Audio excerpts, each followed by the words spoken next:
Se abren los micrófonos para iniciar la tradición republicana del sonar informativo. Comienza el Jueves de Mayol. 8:40, don Alberto Mayol, ¿cómo está usted? Muy buenas tardes allá, ¿no? Buenas tardes, buenos días por allá. ¿Qué tal? ¿Cómo está España? Bien. ¿Sí? Una semanita un poco menos veraniega, ha estado con algunas lluvias y cosas así. Acércate al micrófono. Un poquito. Sí, está lejos, está al otro lado. Se supone cerca, sí. Está solo 8.000 kilómetros de distancia nuestra, pero al lado del micrófono, Pauli. Ay, Estoy sí. al lado del micrófono, sí. Oye, pero supongo que esos 8.000 kilómetros de distancia no han sido impedimento para que sigas atento todo lo que ocurre con las inscripciones de los candidatos. Mira, las elecciones de noviembre tenemos 9 candidatos presidenciales y uno que anunció pero no fue, el profesor de Magallanes, que según él tenía la firma y que después no había hecho el trámite final, pero resulta que ni siquiera tenía la firma y no fue esa candidatura. ¿Cómo viste todo el proceso? Sí, efectivamente. Bueno, siempre en estas cosas la tramitación es un deporte que manejan más los partidos, evidentemente, y las candidaturas independientes pueden cometer allí errores importantes, pero efectivamente, bueno, y además está por verse la reclamación que hizo a tribunales respecto a la inscripción de Marco Enríquez Ominami, un abogado que se supone que es de muy de derecha, pero no se sabe de dónde viene el tiro en el fondo, que podría dejar a Marco Enríquez fuera, porque eso fue interpretado por sectores de la ex-concertación como una especie de agravio, un nuevo agravio de Marco Enríquez Ominami contra las posibilidades de su sector. Entonces, ahí hay otra cosa que todavía podría. Yo, por ejemplo, mandé a hacer ya al terreno, lo mandé una encuesta. Me pasa que, claro, puede ocurrir que en la mitad del camino digan que uno de los nombres, que es Marco Enríquez, no va, y eso es problemático, evidentemente. Sí, este es un abogado como de grupo derechista, negacionista, trampista, etcétera, ¿no? Sí. Pero claro, algo. pero en el fondo nunca se sabe si el destinatario explícito, perdón, el que envía, Claro, explícitamente el sicario. es realmente el que envía. Que se sabe quién es el sicario, pero eso no quién es el siempre jefe. Claro. Siempre es muy, muy complejo, porque un abogado, lo puede contratar un cliente que le dice, mire, me parece que esto no puede ser, y ya, un abogado es un abogado, digamos. Entonces, tiene que defender a su cliente, quiero decir, si no comete un delito. Así que, no, yo creo que ahí todavía hay movimiento, pero en todo caso, mi impresión, más allá de los detalles administrativos, es que el escenario de momento se mantiene incólume a como estaba después de la primaria legal.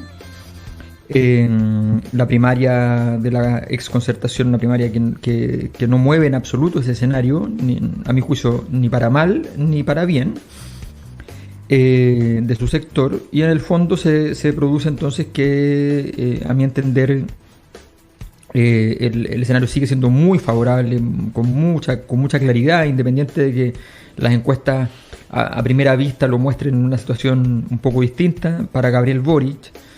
Me parece que están todas las condiciones dadas para que él gane con cierta tranquilidad. Y luego ya vienen los desempeños en campaña, cómo cada candidato establece una estrategia, una táctica y cómo se desempeña, porque después hay que traducir eso en acciones concretas de significado político, y en ese sentido hay que ver cómo se concreta. Pero además sabemos que Gabriel Boric, por ejemplo, es muy bueno en una escena fundamental de las candidaturas, que es la televisión, y por tanto que es donde además más daño le podría hacer Marco Enríquez. No porque Marco Enríquez pueda directamente infligirle un daño, sino porque Marco Enríquez es muy bueno en televisión, es extraordinariamente bueno, fuera de sistema en ese sentido. Y eso hace que esas capacidades generen un cierto menoscabo, no necesariamente grave, pero sí una cierta diferencia en términos con el resto de las candidaturas. Eso no significa que le dé votos, porque yo creo que él tiene un problema de contaminación, lo que se denomina en antropología la contaminación ritual, ¿ya? En Chile se conoce como el palito con caca, ¿ya? Pero en términos técnicos se llama contaminación ritual, ¿ya? Y la antropología debe ser explicada pedagógicamente, no es fácil hacerlo tan rápido lo de la contaminación ritual. Entonces tiene un problema en ese sentido que le genera una dificultad de crecimiento obvia. O sea, él mantiene una parte una parte menor, pero una parte del electorado que ya votó por él varias veces, pero evidentemente la capacidad de crecimiento la tiene muy deteriorada por culpa de esa contaminación ritual, y eso lo obstaculiza. Y yo creo que el gran problema en este momento es para Jasna Proboste, como que todas las noticias de los últimos 2 meses para Jasna Proboste han sido malas. Todas, de principio a fin. O sea, desde la cantidad de candidatos, desde quiénes son los candidatos presidenciales, todo eso le produce presión a su sector. Y en ese sentido creo que va a tener que hacer un diseño de estrategia mucho más osado del que seguramente tenían pensado, y mucho más fuera del personaje que Jasna Proboste había construido en los últimos años. En ese sentido, entonces no va a serle fácil, porque no va a estar en una zona de confort como yo creo que sí se siente Boric, e incluso se siente en esa zona de confort Sichel, sabiendo Sichel que además prácticamente todo lo que haga él, salvo que sacara muy bajo puntaje y creciera mucho, todo lo que haga él prácticamente él va a quedar bien, perdiendo y obviamente ganando, pero perdiendo con los números que tiene hoy día.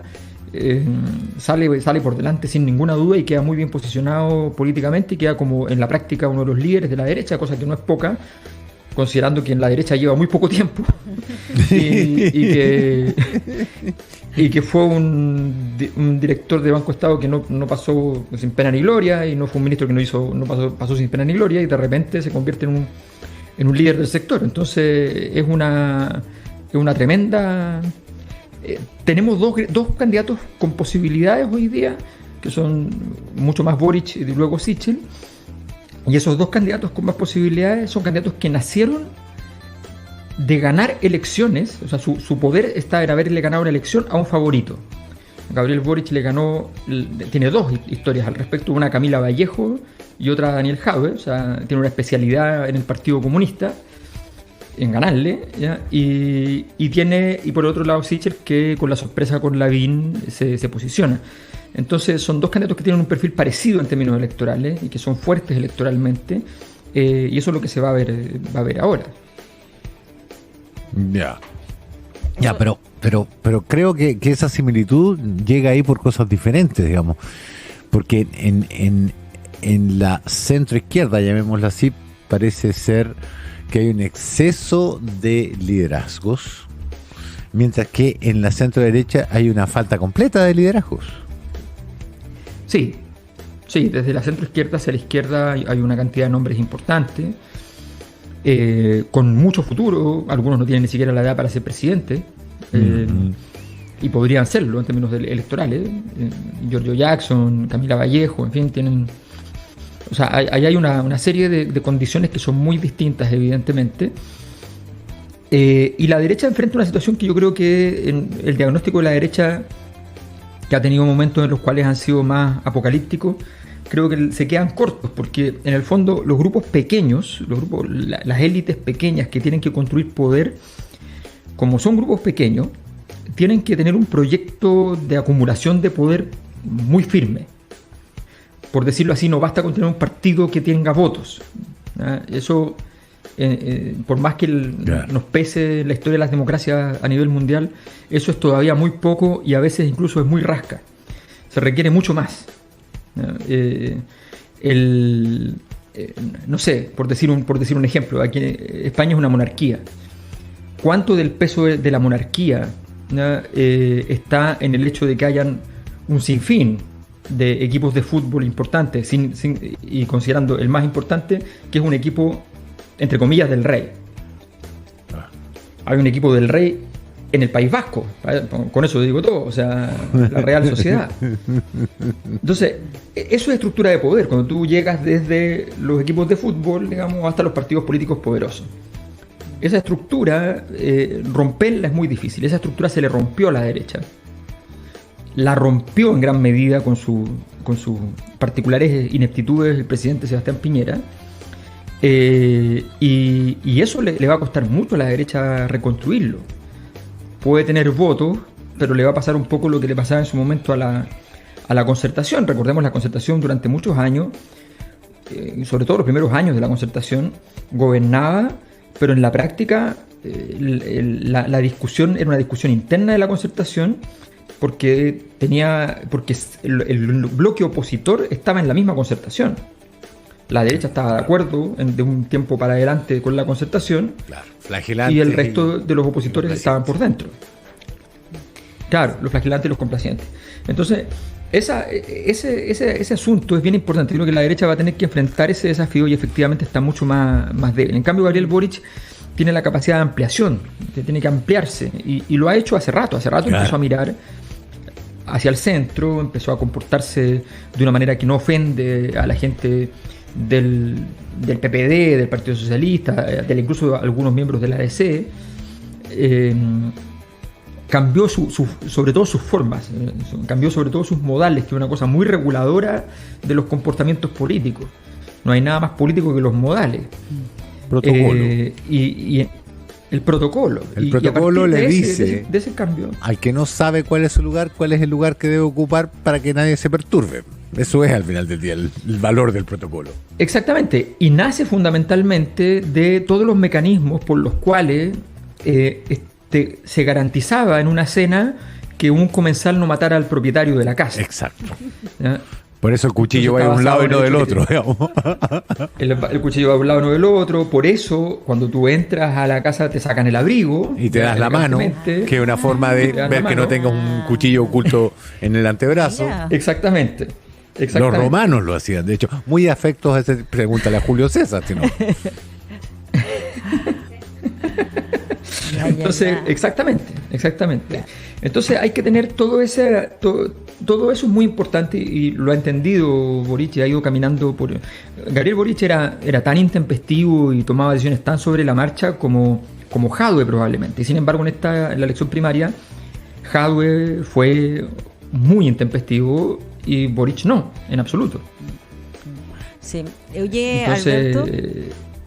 Sí. Eso es lo que tiene que ver con las candidaturas presidenciales. ¿Cómo ves también lo que se va a dar en la parlamentaria? También se inscribieron este lunes 23, pero en una pregunta más amplia. Estas son las primeras elecciones post-estallido social. Si haces una como revisión general de los candidatos, me refiero a la primera elección presidencial parlamentaria. ¿Hay un cambio relevante en las figuras, en las cartas, en los rostros? ¿Hay un impacto en la configuración de estas candidaturas post-estallido o toda la cosa sigue más o menos parecida? Bueno, esta elección va a ser decisiva para entender cuánto, pero sí hay un cambio. Hay un cambio importante. Ese cambio se refleja con mucha claridad en la convención. Pero en la Convención Constituyente se refleja fundamentalmente porque hubo la capacidad de transformar provisionalmente y solo para la Convención la ley electoral, estableciendo un conjunto de reglas que generan cohesión de aquellos grupos que no están cohesionados. Es decir, los independientes, la gente sin partido, se logró cohesionar gracias al tipo de reglas que se establecieron para la Convención. Se pueden hacer listas de independientes, había paridad de género, los escaños reservados para los pueblos originarios, un conjunto de elementos que generaron capacidad de cohesión. Como los sectores que están en esta dinámica son sectores que tienen la tendencia a confiar más en el carácter absoluto de la representación, en términos de que el representante representa a las personas que votaron por él, y considera que cualquier vulneración de eso es una mala noticia, se produce un problema, y es que les cuesta más acumular poder, porque la acumulación de poder necesariamente significa que yo miro un poco para el lado cuando mi representado me dice represénteme. Eso es parte de la elección de poder. Suene mal o suene bien, es la verdad. Entonces, por ejemplo, ¿qué es lo que pasa? Que la Liga del Pueblo, por ejemplo, llegó con un poder enorme a la convención y fragmentando. ¿Por qué va fragmentando? Porque no hay ningún costo de fragmentar. Salirse del pueblo no significa ningún inconveniente personal, incluso te dota de más libertades, y eso no significa ni pérdida. Si tú en el Congreso Nacional te salieras de una bancada, por ejemplo, pierdes prácticamente todo tu poder, no tienes capacidad de hacer nada. Y eso no está en ninguna ley, es una cosa operacional. Entonces, la articulación política de los sectores nuevos que crecieron mucho es una gran incógnita. No sabemos si estos sectores nuevos van a lograr repetir en algo, en parte, evidentemente no todo, porque eso es evidente, para las parlamentarias. No lograron transformar esos artículos transitorios en artículos definitivos. Esa fue su primera derrota política. Y no hay paridad obligatoria, no hay mecanismo. Bueno, todo eso podría cambiar sobre la marcha, lo que sería una especie de locura, pero podría ocurrir eventualmente si es que el clima en ese sentido avanza para ese lado. Pero todo eso está hoy día en barbecho, y la gran duda entonces, cambio generacional va a haber. La gran duda es, en el fondo, cuánto de cambio en la configuración política de ese cambio generacional va a existir. Creo que un cambio va a existir, pero no va a ser de la profundidad que podría ser si estos grupos que están más disgregados tuvieran capacidad de construir su cohesión política. Don Alberto Mayol, se nos acabó el tiempo, son las 8:56. Ha sido un verdadero placer. Disfrute de la tarde valenciana, supongo, ¿no? Valenciana. Está en Valencia. Sí, sigue en Valencia. No me he movido. No se mueve. Muy bien. Cuídese, Alberto. entonces. Nos vemos el próximo jueves. Nos vemos. Chao, chao.